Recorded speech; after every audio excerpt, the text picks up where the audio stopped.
The ancient, brooding timberlands of West Virginia hold secrets far older than the modern lens can capture. It is precisely through the blood-spattered glass of a digital camera that we witness the ultimate collision of human vanity and primal, inescapable terror. Deep within these shadow-drenched valleys, where the canopy violently swallows the sun, a grotesque theater of survival unfolds, revealing not just the fragility of the human anatomy, but the dark, insatiable hunger of modern entertainment. This is a story where the pristine ambition of television producers meets the savage, unyielding reality of the apex predator. We are decoding a visceral masterclass in direct-to-video economics and the brutal poetry of survival horror, specifically examining the 2007 sequel, Wrong Turn 2, Dead End. To truly understand this film is to decode a fascinating maneuver in studio financial architecture. Budgeted at an incredibly lean $4 million, approximate, this production represents a masterstroke in franchise risk management by 20th Century Fox Home Entertainment. Rather than gamble tens of millions of dollars on a theatrical wide release, a path heavily burdened with astronomical print and advertising costs, the studio engineered a high-yield, low-friction product designed specifically for the explosive DVD market of the mid-2000s. It was a calculated creative gamble. They handed the directorial reins to a first-time feature filmmaker, Joe Lynch, and armed him with an aggressive, self-aware script that dared to satirize the very audience consuming it. This was not merely a sequel, it was a highly targeted, algorithm-anticipating financial vehicle, designed to extract maximum ROI from a fiercely loyal demographic. In this cinematic ecosystem, the film operates as a seamless fusion of art, engineering, and capital. The plot functions as a razor-sharp critique of voyeuristic media, mirroring the cultural obsession with reality television that dominated the era. A group of desperate, fame-hungry contestants is dropped into the Appalachian wilderness to compete in a simulated post-apocalyptic reality show aptly named The Ultimate Survivalist. This narrative framework is a brilliant stroke of production efficiency. By making the characters themselves part of a film crew, the movie justifies a gritty, run-and-gun visual aesthetic. It transforms harsh budget constraints into a visceral stylistic advantage. The cameras within the movie become an extension of our own complicit gaze, challenging the viewer to question the psychological cost of our collective appetite for human suffering repackaged as consumer entertainment. The investor risk here was carefully mitigated through precise genre targeting and the strategic casting of hardcore punk icon Henry Rollins as the show's militant host. This was a move that immediately secured immense cultural capital within the alternative and horror communities, ensuring a built-in consumer base. Rollins acts as the anchor of discipline in a production swirling with deliberate chaos. His character, a former Marine turned television personality, embodies the strict regimentation of military efficiency colliding head-on with the unpredictable, mutating variables of nature. This dynamic is a perfect metaphor for the filmmaking process itself, a rigidly scheduled, highly budgeted operation continuously threatened by the chaotic realities of on-location physical production. The studio executives in their glass towers placed a bet on this controlled chaos, trusting that the visceral on-screen carnage would translate into robust physical media sales. As we navigate the opening act of this blood-soaked enterprise, we are forced to examine the film as both a technical triumph and an economic case study. The narrative thrust introduces us to archetypal reality television contestants, the jock, the vegan, the traumatized survivor, the provocative instigator. Each represents a specific demographic data point, carefully calculated to maximize audience engagement across various market segments. These characters are, in strict economic terms, expendable assets, fed into the crushing machinery of the narrative to generate emotional and visceral dividends for the viewer. The film's creators understood that in the economy of horror, blood is the currency, and tension is the compounding interest accrued over time. They engineered a technological marvel using practical, in-camera effects to deliver a tangible, fleshy reality that the computer-generated imagery of the time simply could not replicate within their budgetary confines. This profound dedication to practical craftsmanship was not merely an artistic choice, it was a highly calculated investment in the film's long-term shelf life. The producers knew that practical gore ages far better than cheap digital effects, ensuring that the visceral impact would not degrade as rendering technologies advanced in the coming decades. Thus, Wrong Turn 2 stands as a monumental achievement in utilizing limited capital to forge an enduring, unapologetic piece of cinematic brutalism. It forces us to look at the intersection where the primal fear of being hunted meets the modern terror of being commodified for broadcast. The genius lies in how efficiently it turns a microscopic budget into an expansive, terrifying world, proving that in the ruthless economy of horror filmmaking, imagination and practical engineering will always yield the highest returns. As we pivot into the first half of the narrative, we observe a masterful display of setup efficiency, where the film's narrative R&D phase quickly transitions into a high-stakes prototype of terror. The screenplay functions like a well-oiled startup, rapidly identifying its market niche and deploying its primary assets with surgical precision. The contestants of the reality show, the ultimate survivalist, arrive at the desolate West Virginia location, thinking they are part of a controlled, commercialized test of grit. However, the production pacing is engineered to waste no time. It establishes the stakes within minutes, mirroring the rapid-fire editing styles of the reality TV boom. This pacing ROI is designed to keep the audience's attention span locked, ensuring the emotional investment begins well before the first drop of blood is spilled. We see the crew setting up remote cameras, a brilliant meta-commentary on our own technological obsession, which serves as the initial infrastructure for the nightmare to come. The story design here is akin to a high-risk venture capital project. The stakeholders are the reality show's producers, led by the ambitious and somewhat cynical Mara, who views the contestants merely as tools for higher ratings. This creates a fascinating parallel between on-screen leadership and off-screen project management. As the contestants are paired off and sent into the woods, the tension begins to compound. The script smartly utilizes the internal friction of the group, clashes between the alpha male ego of the contestants and the hidden traumas of the more reserved participants, to build a psychological foundation. This is the prototyping stage of the horror, where the film tests the boundaries of its characters' mental and emotional resilience.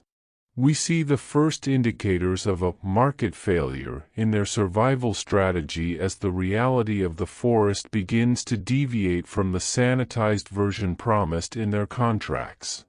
The shift from simulation to reality occurs with the sudden, jarring introduction of the inbred cannibal family, the primary disruptors of this cinematic ecosystem.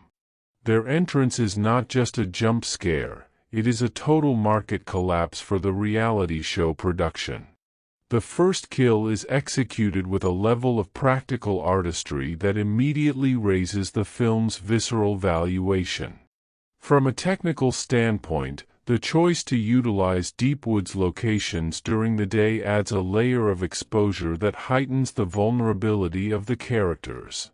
There is no darkness to hide in, only the crushing reality of being outmatched by a local workforce that knows the terrain better than any GPS could track.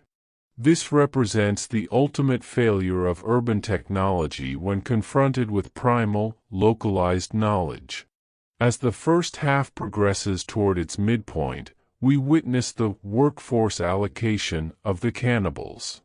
They operate with a terrifying, hive-mind efficiency that stands in stark contrast to the disorganized, panicked responses of the reality show contestants.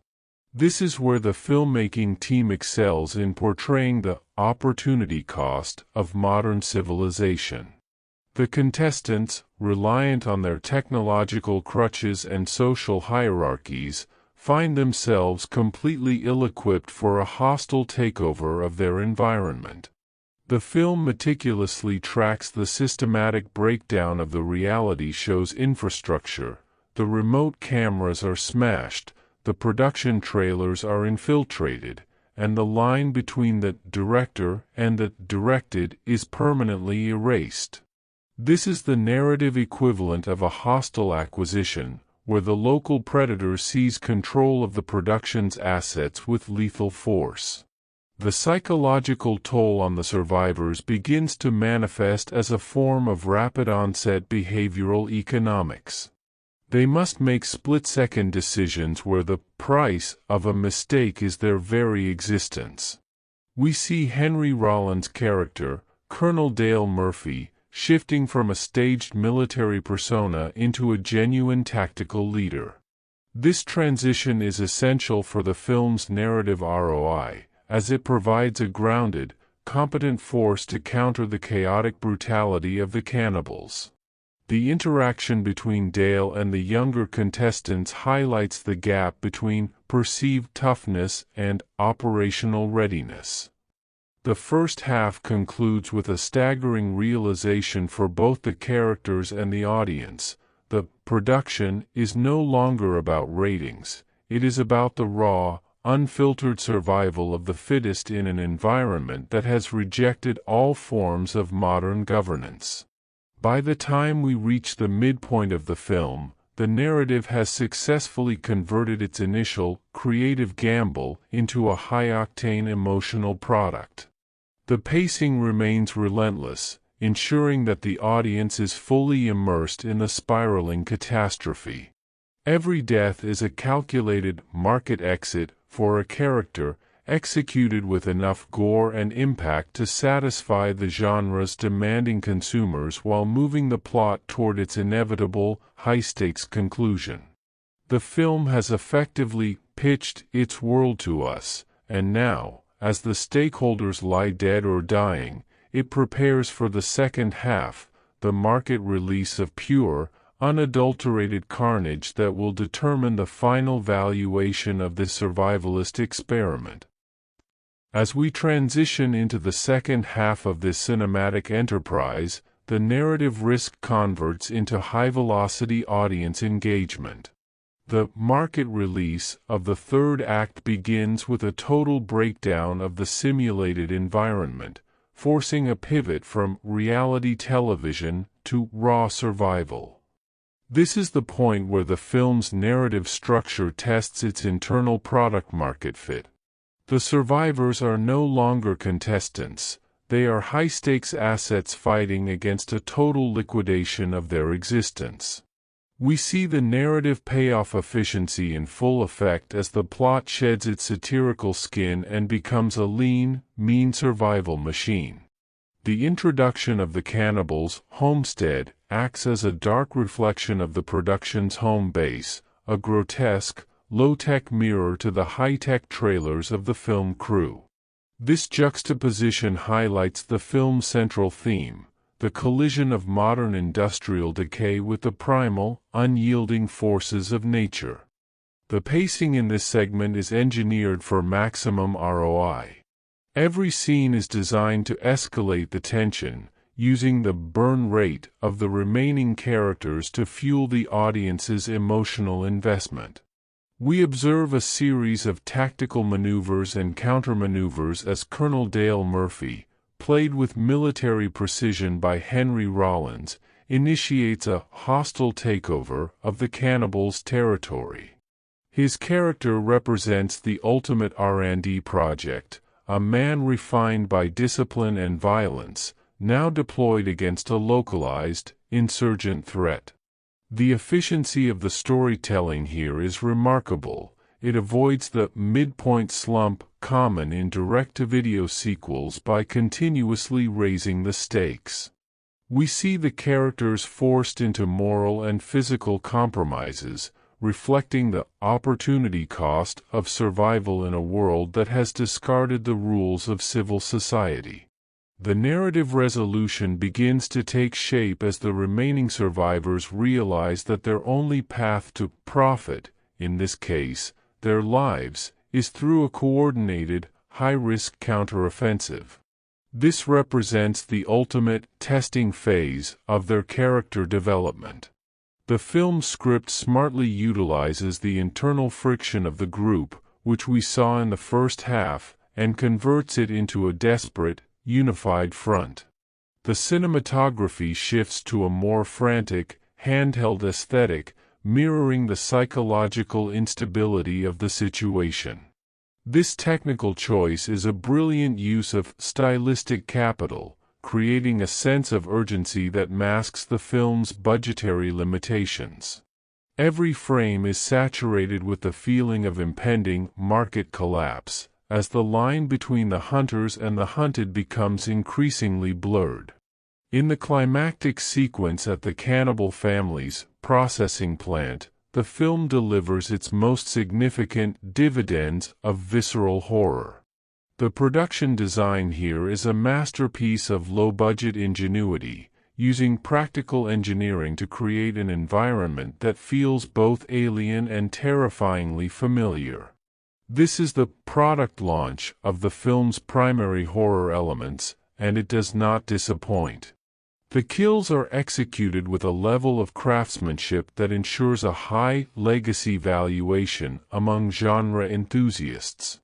We see the culmination of the film's technological ambition, as the practical effects team pushes the limits of what can be achieved with a $4 million budget.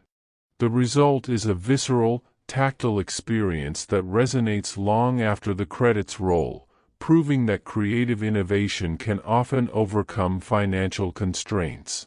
The resolution of the plot functions as a market exit strategy for the story's remaining threads. The final confrontation between Dale and the patriarch of the cannibal family is more than just a fight, it is a clash of two different forms of leadership hierarchy.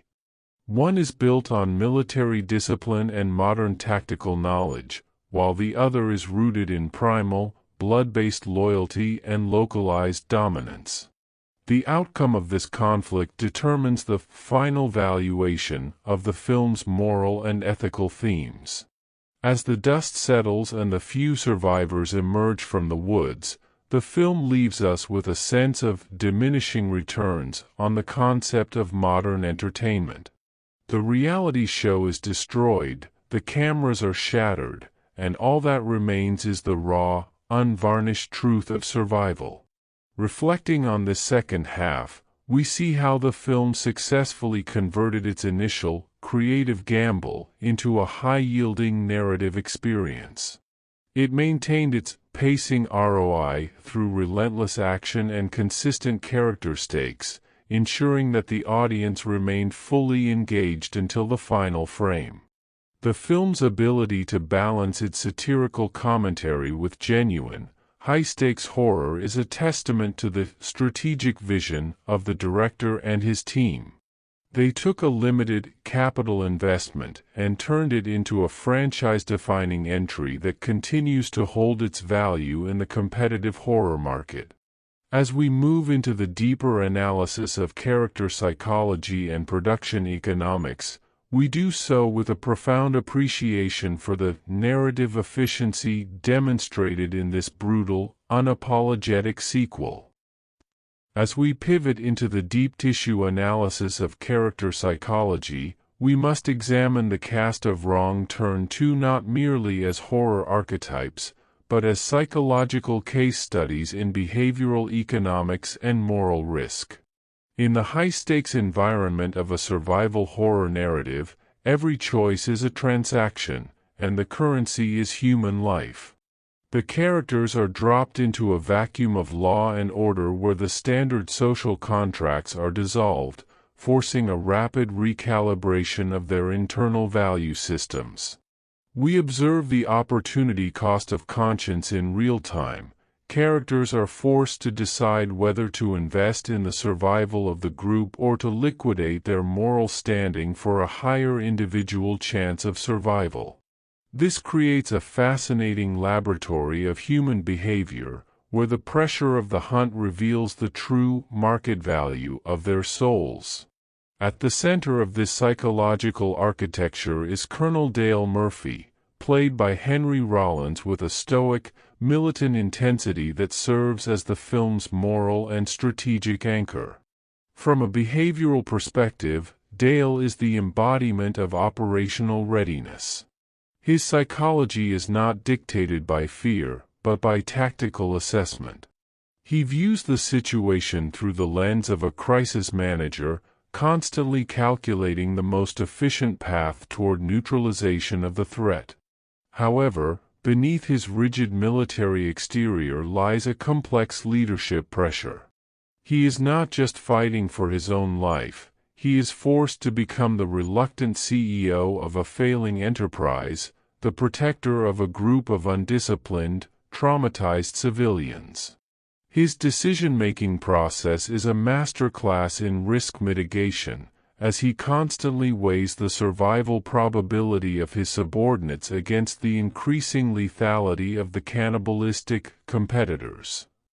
In stark contrast, we examine the psychology of the reality show contestants, who represent the fragile vanity of the modern media consumer.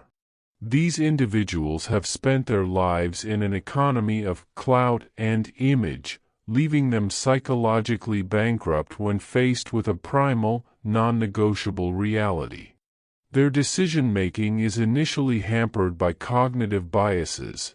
They believe they are safe because they are on camera, a delusion that represents a total failure of situational awareness. We see this psychological bubble burst with violent consequence. Nina, the film's final girl archetype, undergoes the most significant psychological transformation. Her journey is a study in trauma response and adaptive evolution. She begins the film as a woman burdened by the guilt of a past tragedy, but as the survival stakes escalate, she is forced to reinvest in her own strength, proving that in the economy of horror, trauma can be converted into a fierce, survivalist grit. The behavioral economics of the cannibal family offers a dark, fascinating counterpoint to the protagonists. While the humans struggle with moral ambiguity and fractured leadership, the cannibals operate with a terrifying, singular clarity. Their psychology is rooted in a tribalistic, blood-based loyalty that prioritizes the family unit above all else. There is no moral risk for them. Their business model is purely extractive and predatory. They represent a primitive form of capitalism where the only goal is the acquisition of resources, in this case, protein, at any cost. By analyzing their decision-making, we see a disturbing efficiency. They don't waste time on empathy or negotiation, they simply execute their biological imperatives. This creates a psychological asymmetry of information, where the cannibals understand the rules of the forest perfectly, while the urban intruders are still trying to read a map that no longer applies. We must also consider the leadership pressure placed on the show's producer, Mara. Her psychology is a study in sunk cost fallacy. Even as the production descends into a literal bloodbath, she is initially more concerned with the ROI of the footage than the safety of her crew. This represents the extreme end of corporate sociopathy, where the human element is completely commodified. Her moral risk is the highest because she is the one who invited the horror for the sake of profit. When the cannibal threat becomes undeniable, her psychological collapse is rapid, revealing the hollow nature of her authority. She fails the ultimate test of leadership because she viewed the world as a series of spreadsheets rather than a collection of human lives. This serves as a grim reminder that in the face of true chaos, professional status provides zero protection. Ultimately, Wrong Turn 2 functions as a profound examination of the psychology of the hunt. It asks us to consider what remains of our humanity when the veneer of civilization is stripped away.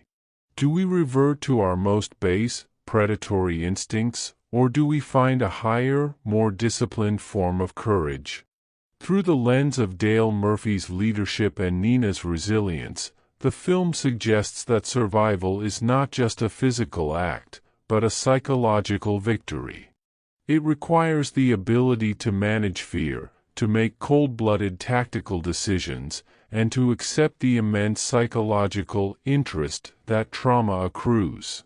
By decoding these characters through behavioral economics, we see that the film is not just about who survives, but about the price they were willing to pay to do so. It is a masterful exploration of the human psyche under the most extreme, high-pressure conditions imaginable. Entering the financial sanctuary of our analysis, we perform a detailed autopsy of Wrong Turn 2, Dead End, a remarkable $4 million, approximate, experiment in nuclear emotion and calculated industrial gore. This production is a case study in high-yield, low-friction ROI, engineered during the sunset years of the massive physical media era. In an era where many direct-to-video sequels were dismissed as shallow cash grabs, 20th Century Fox Home Entertainment utilized a strategic surgical strike of capital, treating this $4 million budget not as a limitation, but as a lean, agile framework for maximum market penetration. The financial objective was clear: create a cult classic that could bypass the astronomical P and A costs of a wide theatrical release while capturing the explosive high-margin profits of the global DVD market. The financial autopsy reveals a staggering domestic success story, with the film grossing over $9 million, approximate, in home video sales in the United States alone.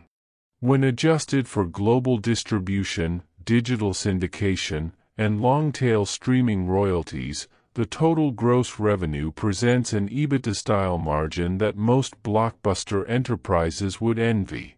This $9 million domestic figure represents a 2.3 times multiplier on the initial production budget, a critical milestone that indicates the film achieved a comfortable break-even point within its first few months of release.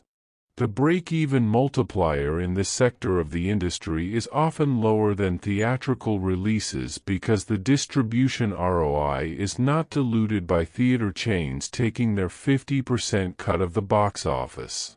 Here, the studio maintained a tighter grip on the revenue stream, ensuring that the capital flowed more directly back to the parent company. Marketing strategy for this release was a visionary precursor to modern social media campaigns. In 2007, director Joe Lynch and the marketing team leveraged the then-nascent platform MySpace to create a grassroots digital footprint. They bypassed traditional, expensive television spots in favor of promotional videos, interactive posters, and direct fan engagement. This was a masterclass in CPM efficiency, achieving millions of organic impressions without the massive overhead of a traditional agency campaign. By positioning the film as a for fans, by fans project at events like Comic-Con, they secured a demographic-specific loyalty that translated into immediate day-one sales. The branding was built around the promise of more blood, more guts, a value proposition that perfectly aligned with the target audience's demand for unrated, visceral content. Distribution ROI was further bolstered by the film's unrated status, which served as a powerful marketing tool in the retail environment. This brand integration, positioning the film as something too intense for standard theaters, created a sense of exclusivity and must-see urgency among horror collectors. The merchandising footprint, while smaller than a major superhero franchise, was strategically focused on the burgeoning special edition market. The DVD was packed with value-add features, including multiple commentaries and technical featurettes, turning a simple plastic disc into a collectible asset. This increased the perceived value of the product, allowing for a higher retail price point and encouraging long-term retention among physical media completionists who were building their own personal cinematic vaults. When we analyze the spending, we see a heavy allocation toward practical effects and high-value casting, most notably the recruitment of Henry Rollins. This was a strategic brand integration move. Rollins brought with him a global, dedicated fanbase from the music and punk subcultures, providing an immediate credibility that a standard B-movie actor could not offer. His presence acted as a hedge against the inherent risks of a direct-to-video sequel, ensuring the film would be covered by major alternative media outlets and high-traffic blogs. This was essentially a merchandising of persona, where Rollins' rugged, anti-establishment brand was leveraged to sell a product that celebrated those very same qualities. It was a sophisticated alignment of star power and niche market demand. In summary, the financial architecture of Wrong Turn 2, Dead End stands as a monument to efficient filmmaking. It proved that a $4 million experiment in nuclear emotion could yield dividends far beyond its weight class if backed by a smart, data-driven release strategy and a deep understanding of the audience's psychological triggers. The film didn't just survive in the marketplace, it thrived, becoming a blueprint for how a legacy franchise can be revitalized through disciplined budgeting and creative marketing. It shows us that in the world of cinema, the size of the heart and the sharpness of the vision can often be more valuable than the depth of the coffers. If you found this financial breakdown enlightening, my dear friends, stay with me as we dive into the filmmaking technology that made this profitable nightmare a reality. Examining the filmmaking technology of Wrong Turn 2 requires us to step back into the high-octane technical landscape of 2006, where the industry stood at a crossroads between traditional photochemical roots and the encroaching digital horizon. While the high-end blockbusters of the era were beginning to flirt with early digital sensors, director Joe Lynch and cinematographer Robin Lowen made a calculated investment in the organic texture of 35mm film. This was not a nostalgic whim, but a strategic technical decision. By opting for 35mm optics and celluloid, they achieved a dynamic range and color science depth that early high-definition digital cameras simply could not replicate within a $4 million budgetary framework. This choice allowed the production to lean into a gritty, saturated visual language, reminiscent of the 70mm epics and 80mm splatter classics that defined the genre's golden age.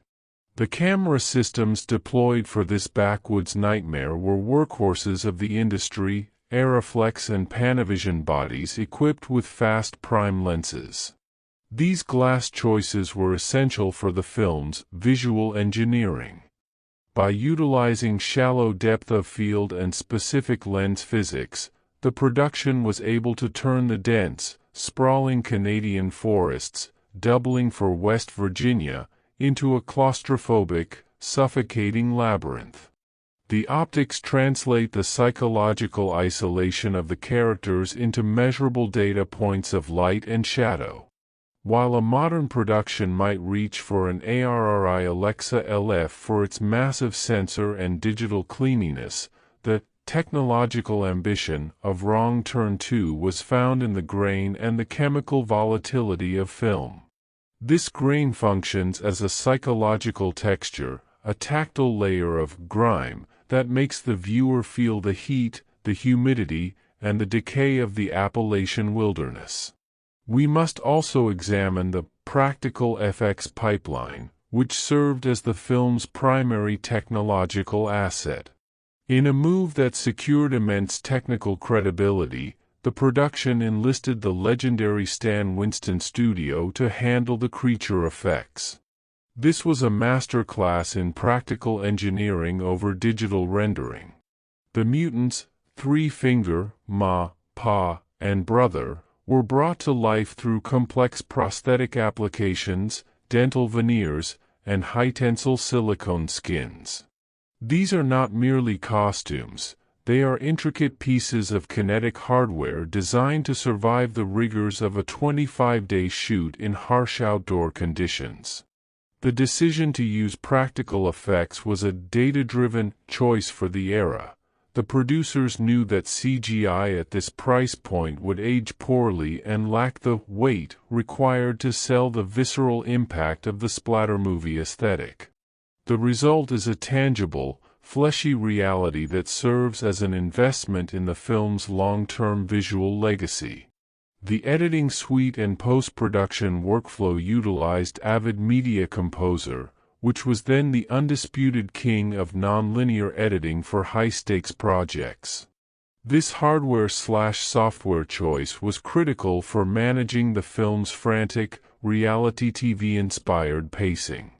Editor Ed Marks had to weave together traditional narrative footage with the fictional reality show feeds, creating a complex data workflow that blurred the lines between high-art cinematography and low-fidelity voyeurism. This multicam architecture was a technical reflection of the film's theme, the collision of modern surveillance and primal violence. The Avid Pro Tools integration allowed the sound design team to build a dense, spatial landscape of forest ambience and high-frequency carnage, treating every snap of a twig and every wet tear of skin as a strategic investment in audience immersion. We cannot overlook the musical scoring pipeline, which featured an early career Bear McCreary. His technical approach to the score was as innovative as the visual engineering. Using a mix of traditional orchestral elements and industrial sounds, metal clanging, distorted folk instruments, and high dynamic range percussion, McCreary created an auditory data stream of dread. This was a masterclass in sound design as capital. The score doesn't just accompany the action, it acts as a psychological force, driving the heartbeat of the viewer and increasing the emotional dividends of every chase sequence. The integration of this score through Dolby Digital pipelines ensured that even in the home theater environment of the late 2000s, the film delivered a premium, high-fidelity experience. While the user prompt mentions the prestige of IMAX 65mm or modern DaVinci Resolve workflows, the innovation of Wrong Turn 2 was its ability to maximize entry-level, professional tech to achieve top-tier results. The color grading, while predating the universal dominance of DaVinci's modern suite, utilized sophisticated digital intermediate processes to enhance the blood-red saturations and the moldy green forest palettes.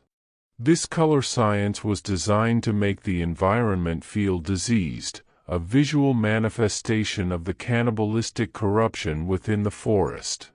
By leveraging the best technology accessible within their $4 million constraint, the filmmakers proved that filmmaking technology is not just about the price of the gear, but about the artistic psychology of how the gear is deployed to manipulate light, sound, and emotion.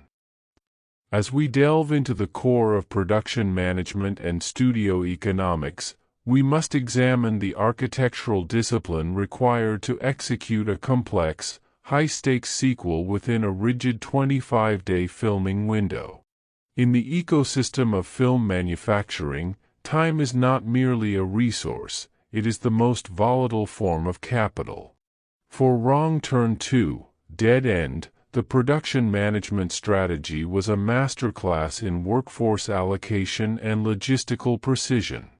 Operating with a lean $4 million budget, approximate, meant that every hour on set carried a heavy financial weight, requiring a leadership hierarchy that functioned with the efficiency of a high-frequency trading firm.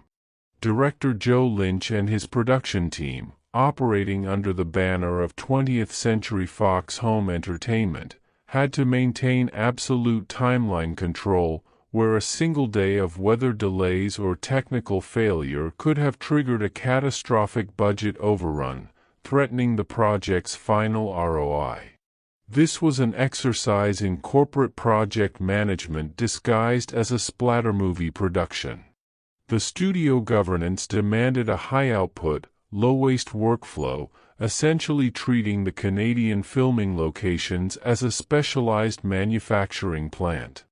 The decision to film in the forests of Vancouver was a strategic move in geographic arbitrage, allowing the production to leverage favorable tax incentives and a highly skilled local labor force that specialized in woods-based horror production.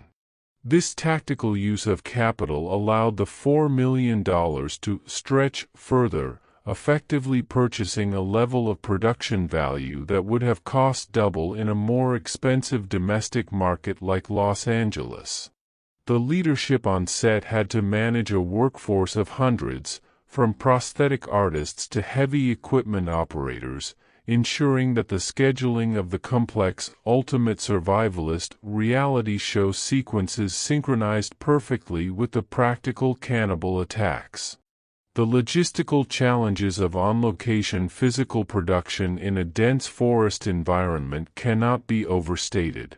Every piece of equipment, from the 35mm camera packages to the catering for the crew, had to be transported through rugged terrain, requiring a level of supply chain management that mirrors military logistics. Time equals capital was the governing law. If the makeup chair for the mutants took 4 hours instead of 3, it directly impacted the number of setups the director could achieve before losing the golden hour of natural sunlight. This pressure created a high-intensity work environment where operational efficiency was the only path to artistic success. We see the result of this discipline in the film's density of action. The movie feels much bigger than its budget suggests because the production management team maximized every cent through rigorous pre-visualization and scheduling. We also see a fascinating parallel between the on-screen, producer, character, Mara, and the real-world studio economics. In the film, Mara is obsessed with the timeline and the footage-per-hour metric, a satirical nod to the very real pressures that the filmmakers were facing behind the scenes. However, while the fictional production fails due to a lack of genuine risk management, the real-world production of Wrong Turn 2 succeeded through a risk mitigation strategy that prioritized safety and efficiency. This contrast highlights the difference between toxic corporate governance and effective creative leadership. The studio's ability to deliver a product of this visceral quality on such a truncated timeline is a testament to the synergy between the creative vision and the economic engine of the studio system.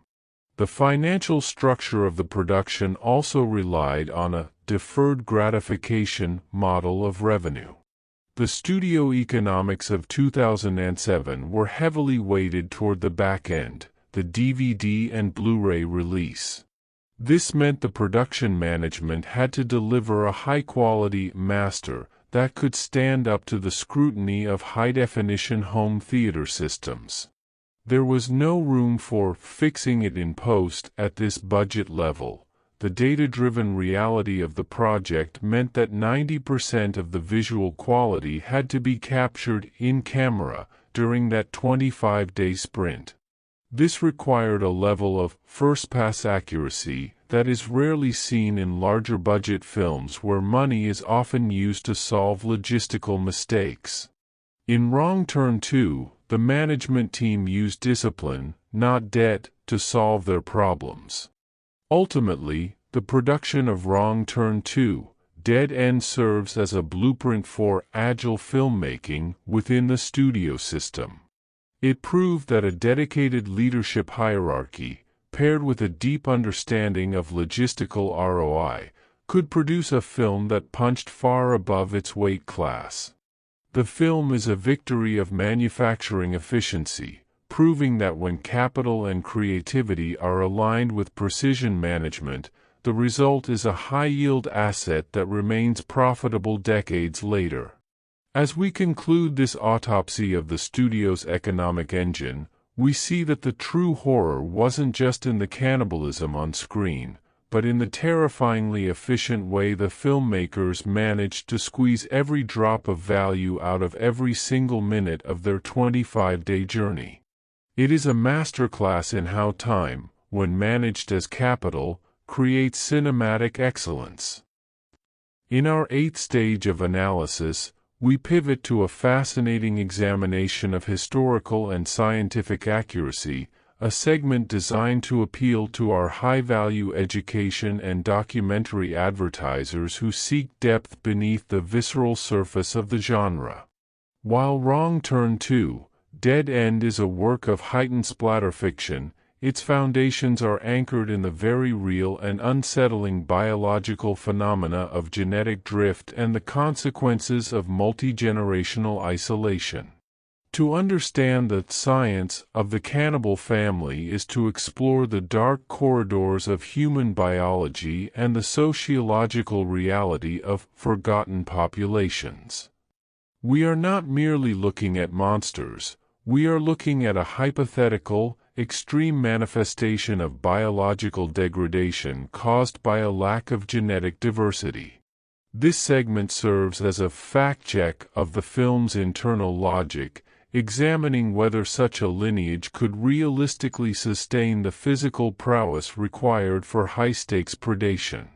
From a biological standpoint, the film's portrayal of the mutant family, three-finger, ma, pa, and brother, addresses the real-world medical implications of inbreeding, known scientifically as consanguinity. In an isolated, closed-loop genetic ecosystem, the probability of deleterious recessive traits being expressed increases exponentially. The physical deformities observed in the mutants are exaggerated for cinematic impact, yet they mirror actual historical observations of isolated communities where limited gene pools led to specific morphological anomalies. However, the film presents a scientific paradox. While the mutants suffer from gross physical mutations, they also possess superhuman levels of stamina, pain tolerance, and regenerative capacity. In a strictly scientific sense, this is where the artistic psychology takes over from biological reality. A population with such severe genetic decay would likely suffer from compromised immune systems and reduced cognitive function, making the tactical brilliance they display on screen a fascinating, albeit fictional, evolutionary anomaly. We must also evaluate the historical authenticity of the survivalist tactics and weaponry displayed by Colonel Dale Murphy. Henry Rollins' character operates with a level of tactical proficiency that is grounded in actual military protocols. His use of perimeter alarms, improvised explosives, and close-quarters combat (CQC) techniques reflects a high degree of research integrity. For our advertisers in the wellness and security sectors, Dale represents a case study in situational awareness and the application of hardened skills in a crisis environment. The film avoids the Rambo-esque invincibility trope, showing Dale utilizing the environment, traps, camouflage, and psychological warfare to level the playing field against a superior local force. This dedication to tactical realism provides a stabilizing anchor for the more fantastic elements of the plot, creating a sense of grounded horror that resonates with audiences who value competence and preparation. The scientific accuracy of the film setting, the post-industrial decay of a West Virginia paper mill, is another masterstroke of production management. The film utilizes the real-world history of Appalachian resource extraction and the subsequent abandonment of industrial infrastructure to explain the isolation of the cannibal clan. This is a study in economic geography and industrial archaeology.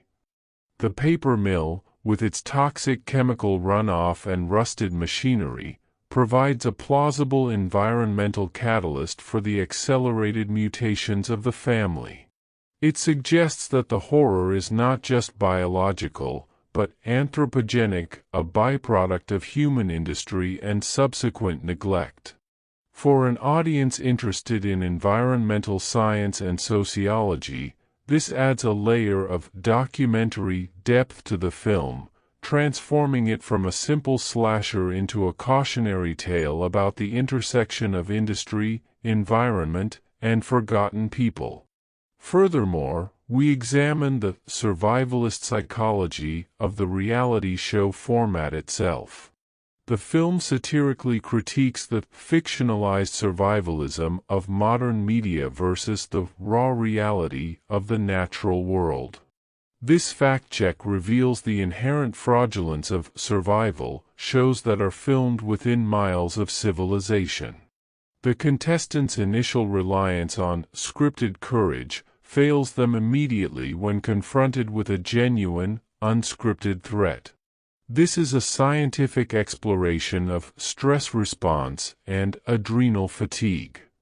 The film accurately depicts how the human brain, when pushed into a flight-or-fight state, reverts to its most primal functions, discarding the social veneers of television personas.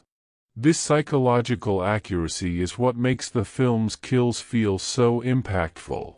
We are watching the total collapse of modern human social structures under the weight of biological reality.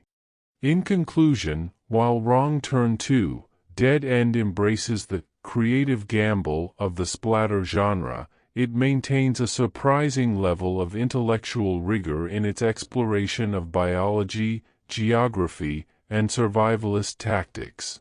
It appeals to the inquisitive mind by grounding its grotesque horrors in the potential realities of genetic decay and industrial abandonment.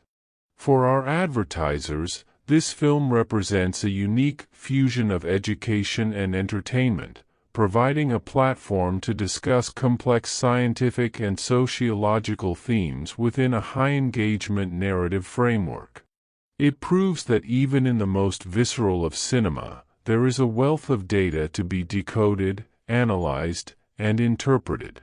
As we move forward into our breakdown of cinematography and visual engineering, we do so with a deeper understanding of the scientific foundations that make this nightmare so terrifyingly tangible.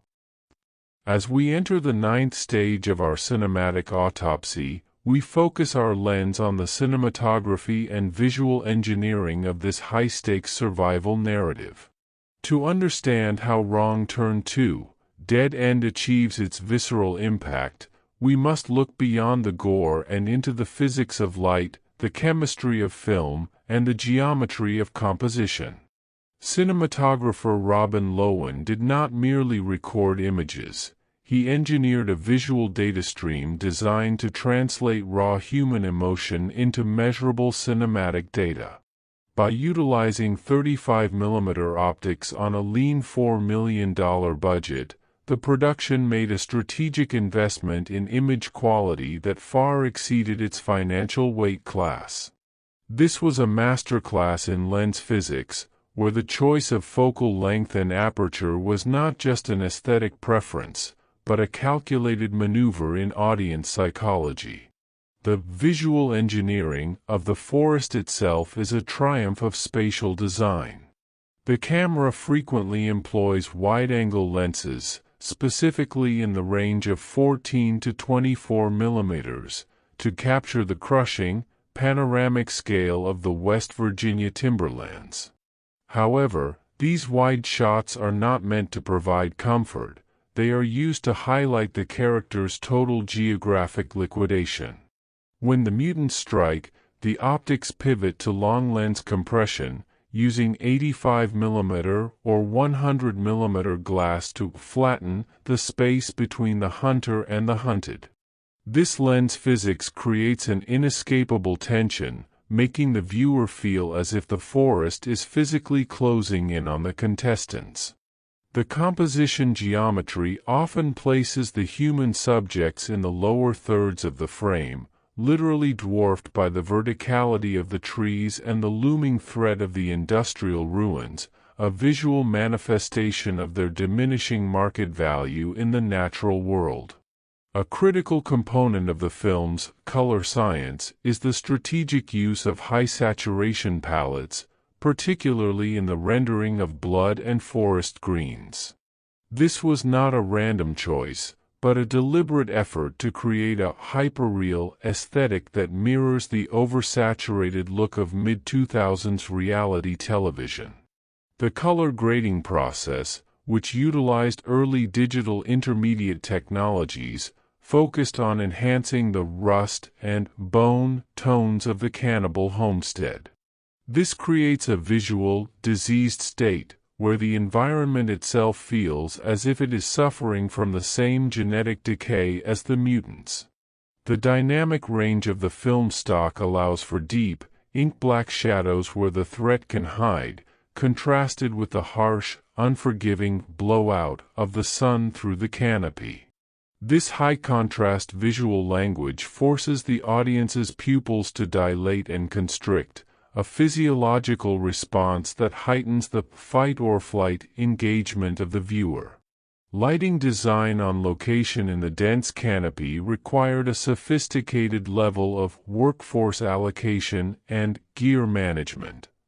The production had to battle the ever-shifting natural light of the Vancouver forests, using massive silk diffusers and high-output HMI lamps to maintain visual continuity across a 25-day schedule.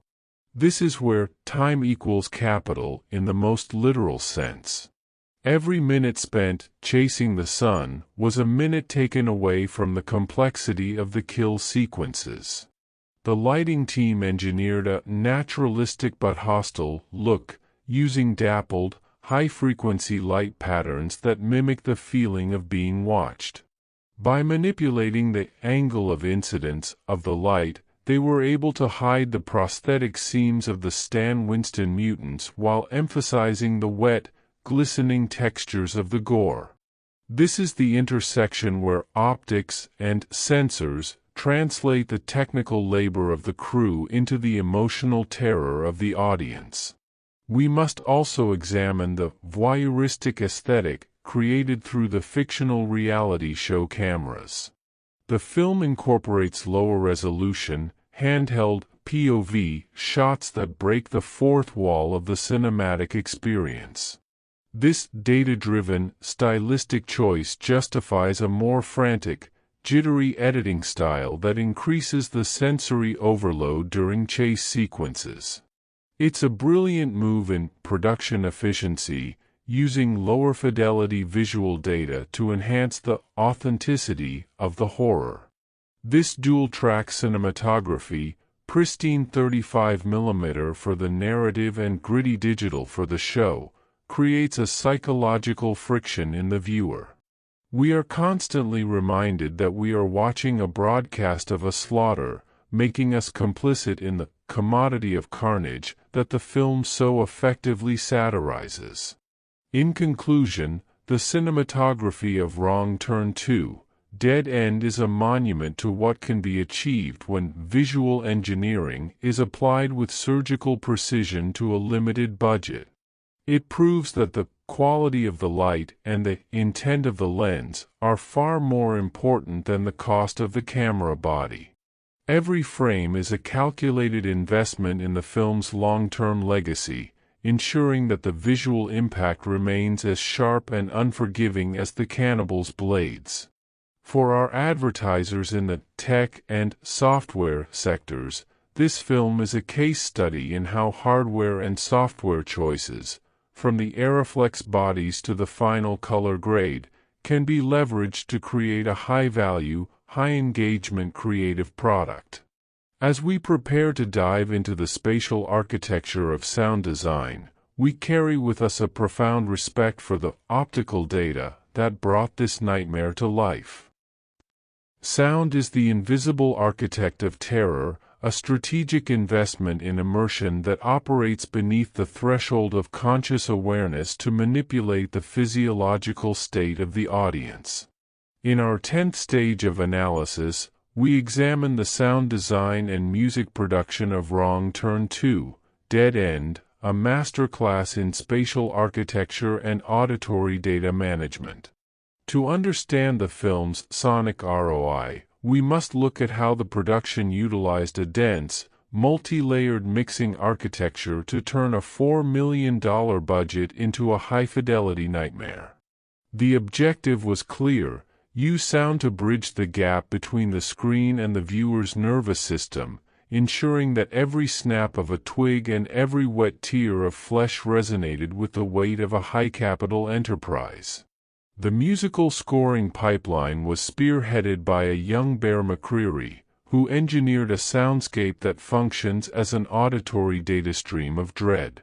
McCreary did not simply write a score, he designed a musical engine that fluctuates between primitive tribalism and modern industrial chaos.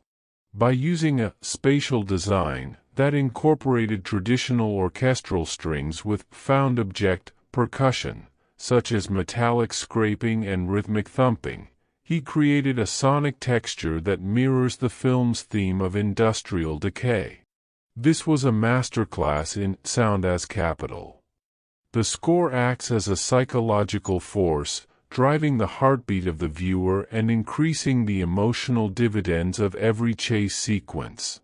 The integration of this score through Dolby Digital pipelines ensured that the dynamic range management remained consistent even in the home theater environments where the film primarily lived. The sound design architecture itself is a triumph of technical layering. The Foley team and sound editors at the post-production stage had to build a forest that felt alive and hostile. This required a sophisticated level of spatial design, where the forest ambience, the low-frequency hum of the wind, the high-frequency chirping of insects, and the mid-range rustle of leaves, was treated as a living character. This auditory data workflow was designed to create a 360-degree sense of claustrophobia.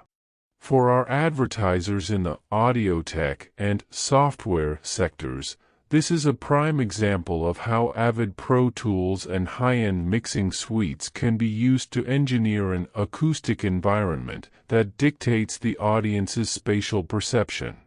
Every sound was placed with surgical precision to ensure that the jump scares weren't just loud, but were frequency optimized to trigger a maximum startle response. We must also analyze the dynamic range management of the film's visceral splatter effects. The sound of the kills in Wrong Turn 2 is famously wet and crunchy, achieved through a complex layering of organic and synthetic sounds. The sound designers utilized high-fidelity recordings of crushing vegetables, tearing meat, and splashing liquids, then processed them to emphasize the lower frequencies. This creates a weight to the violence that makes it feel physically impactful. It is a technical translation of biological data into emotional trauma. By prioritizing the tactile quality of the sound, the filmmakers ensured that the visceral impact would not be lost on viewers who might be watching on smaller screens or less than ideal audio setups. This was a strategic move in market accessibility, ensuring the product's effectiveness across all consumer platforms. Furthermore, the sonic friction created by the fictional reality show's audio is a brilliant technical maneuver. The film frequently shifts from the high-fidelity narrative mix to the compressed, lo-fi sound of the show's remote cameras and walkie-talkies. This creates a psychological asymmetry of information for the viewer. We are forced to navigate the narrative through these competing audio pipelines, which heightens the sense of disorientation and realism. This multimedia sound design justifies the film's frantic pacing and helps to blend the practical effects with the found footage aesthetic. It is a masterstroke in production efficiency, using lower fidelity audio data to enhance the authenticity of the horror without sacrificing the overall premium feel of the feature-length mix. In conclusion, the sound design and music production of Wrong Turn 2 Dead End represent a sophisticated investment in the immersion economy. It proves that the architecture of sound is just as important as the geometry of light in creating a lasting cinematic asset. For the audience, the sound is the bridge that carries the horror from the screen into their very bones. For the producers, it was a high-yield technical achievement that ensured the film would stand out in a crowded market of direct-to-video titles. As we prepare to move into our analysis of marketing strategy and audience analytics, we do so with ears ringing from the high-frequency carnage and hearts pounding from Bear McCreary's industrial rhythms. This is the sound of a $4 million machine operating at peak efficiency.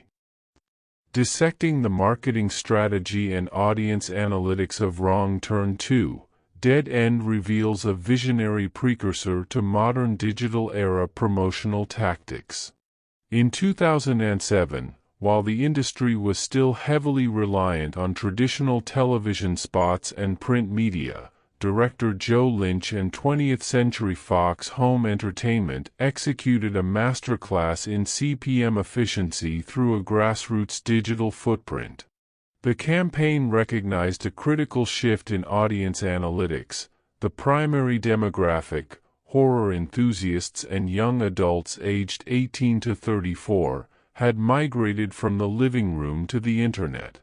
By identifying this data point, the production bypassed the astronomical costs of a traditional theatrical P and a campaign, instead investing in a high-engagement, low-friction strategy centered on the then-dominant social platform, MySpace. The MySpace campaign was not merely an advertisement, it was a total immersion in demographic targeting. The production team collaborated with a fan-created page that Joe Lynch later officially endorsed, turning an organic community effort into a centralized hub for promotional videos, exclusive behind-the-scenes set reports, and direct actor-to-fan interactions. This represented a sophisticated A/B testing environment where the filmmakers could gauge audience sentiment in real time. If a specific gore gag or character interaction generated a high volume of comments and shares, the marketing team would double down on that content in subsequent trailers. This was a masterstroke in analytics-guided creative adjustments, ensuring that the final marketing product was perfectly calibrated to the psychological triggers of the core fan base. Trailer testing moved beyond the focus groups of the past into the wild, unvetted territory of internet video forums. Lynch himself released an unofficial trailer that leaned into the film's unrated brutality, a move that bypassed the restrictive standards of television broadcast and spoke directly to the slasher purists. This strategy capitalized on the viral nature of transgressive content, achieving millions of organic impressions at nearly zero cost to the studio.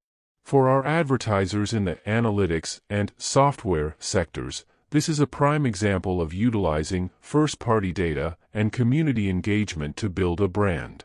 The film didn't just find an audience, it built a cult-like following months before the DVD ever hit the shelves, ensuring that the conversion rate on release day would be exceptionally high. The presence at Comic-Con served as the high-impact physical anchor for this digital-first strategy. By distributing physical merchandise like stickers and posters directly to the influencers of the horror community, the production secured a level of cultural capital that money cannot buy. This was social proof in its most primal form. The buzz generated at Fright Fest and Comic-Con acted as a force multiplier for the online campaign, creating a feedback loop of excitement that transcended the limitations of a direct-to-video release. The analytics showed a clear sentiment lift following these events, proving that even in a digital world, high-value physical touchpoints are essential for building trust and authenticity within a niche market. Furthermore, the marketing strategy leveraged the brand equity of Henry Rollins to bridge the gap between different demographic segments. By targeting the punk, alternative, and military interest subcultures through Rollins' existing media channels, the studio achieved a level of cross-market penetration that traditional horror marketing rarely touches. This was a sophisticated exercise in segmentation analytics, where the studio identified and exploited the overlaps in Rollins' fanbase and the horror genre. The resulting data showed that the film was being discussed in communities far beyond the typical slasher circles, expanding the potential ROI and lengthening the product's lifecycle in the competitive retail environment. In conclusion, the marketing and analytics for Wrong Turn 2, Dead End stand as a monument to strategic agility and audience-first thinking.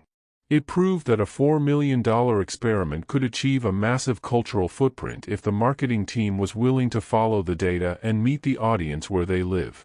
The campaign didn't just sell a movie, it pioneered a digital-first blueprint that modern studios are still refining today. For the filmmakers, it was the key to turning a small-budget sequel into a profitable, enduring franchise asset.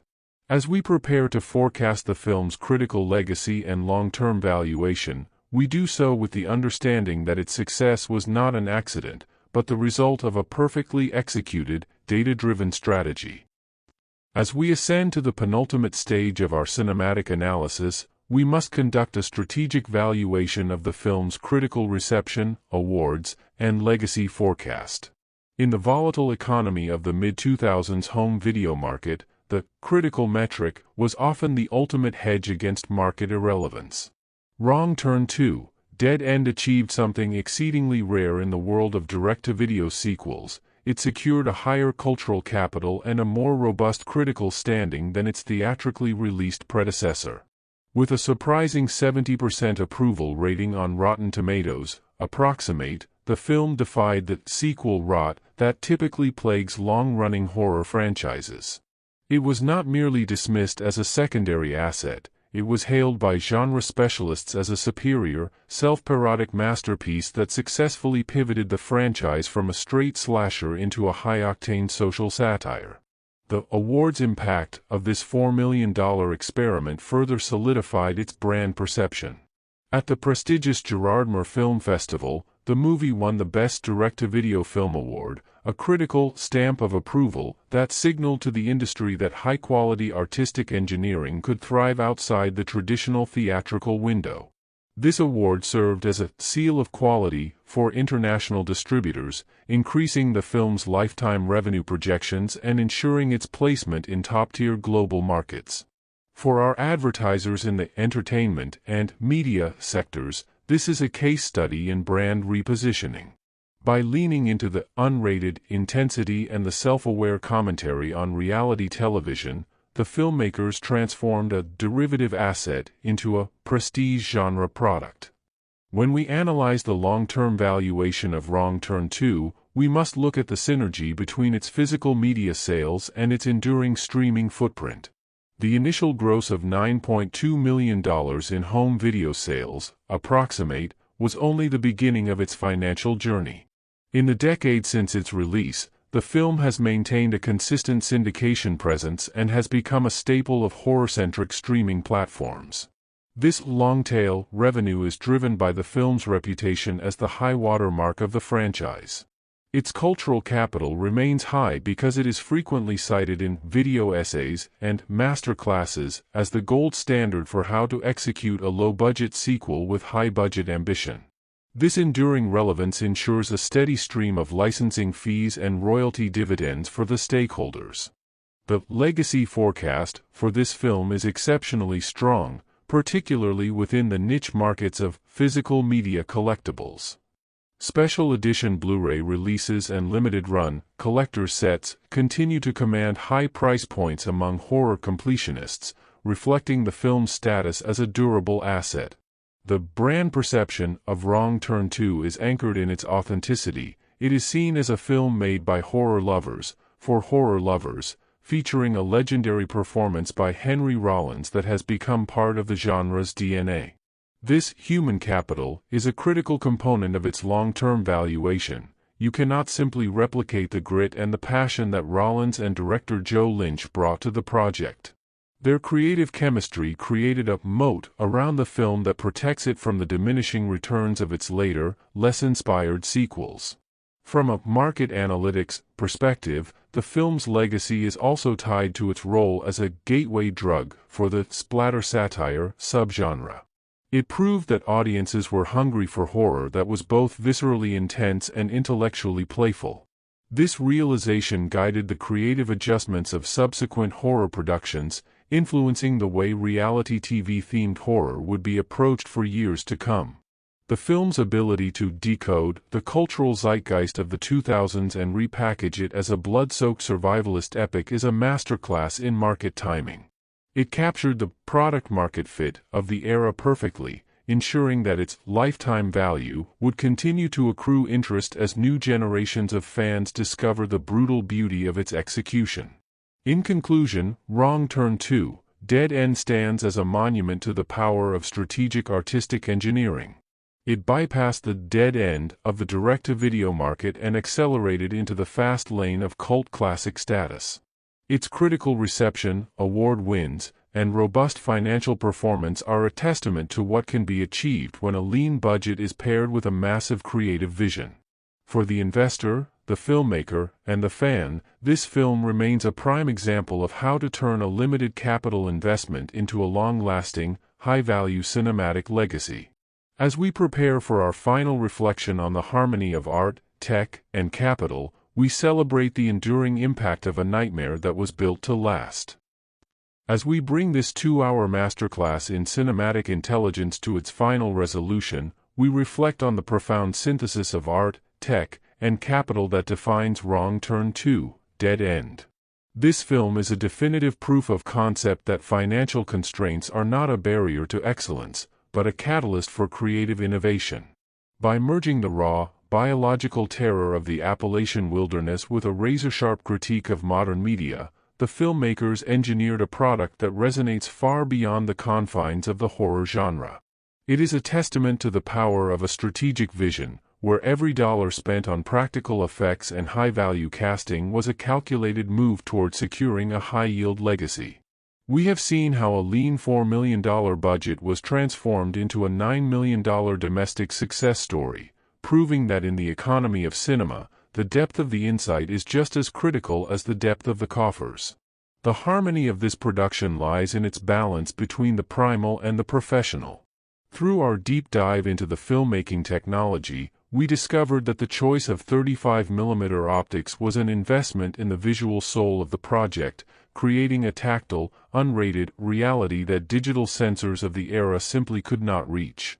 The sound design and Bear McCreary's industrial score functioned as a spatial architecture of dread, ensuring a high-fidelity immersion that remains a benchmark for the genre. From a production management standpoint, the 25-day sprint was a miracle of logistical ROI, executed by a leadership hierarchy that understood that time is the ultimate form of capital. This was not just a movie, it was a perfectly tuned manufacturing operation that delivered a high-quality, high-engagement creative asset on a world-class scale. We must also acknowledge the human capital that fueled this nightmare. The psychological depth of Henry Rollins' performance and the resilient evolution of the final girl archetype elevated the film from a standard slasher to a sophisticated study in behavioral economics and moral risk. By grounding the horror in the scientific realities of genetic decay and the sociological tragedy of industrial abandonment, the film appealed to the intellect as much as the instincts. It challenged us to examine the opportunity cost of conscience in a world that often values ratings over human lives. This is the ultimate product-market fit of Wrong Turn 2. It speaks to our collective anxieties about the commodification of suffering while delivering the visceral thrills that the market demands. It is a rare example of a sequel that possesses a distinct, self-aware identity, securing its place in the cinematic vault as a durable and beloved asset. In the final analysis, Wrong Turn 2, Dead End reveals that the business of beauty and the beauty of business are not mutually exclusive. When the director's passion, the studio's economic engine, and the audience's psychological triggers are aligned, the result is a masterpiece of efficiency and impact.